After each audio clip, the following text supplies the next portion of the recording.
So ఈ రోజుతో కలిపి 3 లక్షల కోట్ల పైగా అప్పులు చేసావు. ఏమిచ్చావు?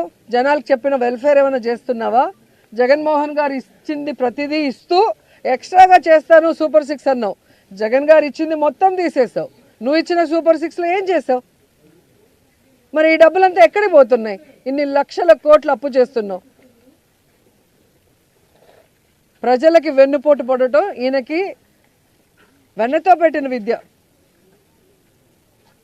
మాకైతే ఇంకా బాధాకరం.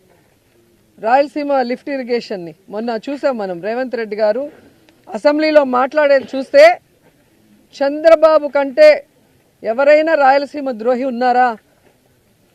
నువ్వు పుట్టింది రాయలసీమలో, పెరిగింది రాయలసీమలో. ఈరోజు నువ్వు సీఎంగా ఉన్నావు అంటే ఆ రాయలసీమ ప్రజల ఆశీస్సులతో. అలాంటి రాయలసీమకి వెన్నుపోటు పొడవాలన్న ఆలోచన నీకు ఎలా వచ్చిందని నాకు అర్థం కావట్లేదు. ఆ రోజేమో రాష్ట్ర విభజనకి సంతకం చేసావు, ఆంధ్రప్రదేశ్ని సర్వనాశనం చేసావు. ఈరోజు రాయలసీమ లిఫ్ట్ ఇరిగేషన్ పని చేయకుండా ఆపేసి రాయలసీమకు అన్యాయం చేస్తున్నావు. రాయలసీమ ఏం తప్పు చేసింది? మీకేం అన్యాయం చేసింది? ఈరోజు రాయలసీమ కరువు శాశ్వతంగా పరిష్కరించాలన్న ఒక గొప్ప ఉద్దేశంతో జగన్మోహన్ రెడ్డి గారు ఈ రాయలసీమ లిఫ్ట్ ఇరిగేషన్ని తీసుకొచ్చారు. 960 కోట్లు దీనికి వెచ్చించడం జరిగింది.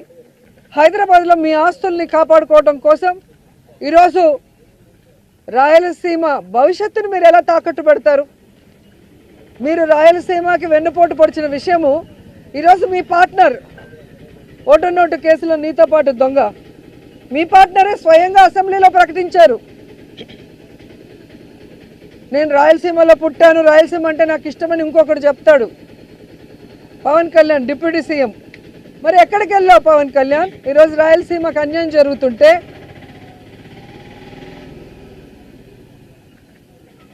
ఈరోజు రాయలసీమకు వెన్నుపోటు పోస్తుంటే చంద్రబాబు నాయుడు గారు ప్రశ్నించకుండా కత్తందిస్తున్నావా?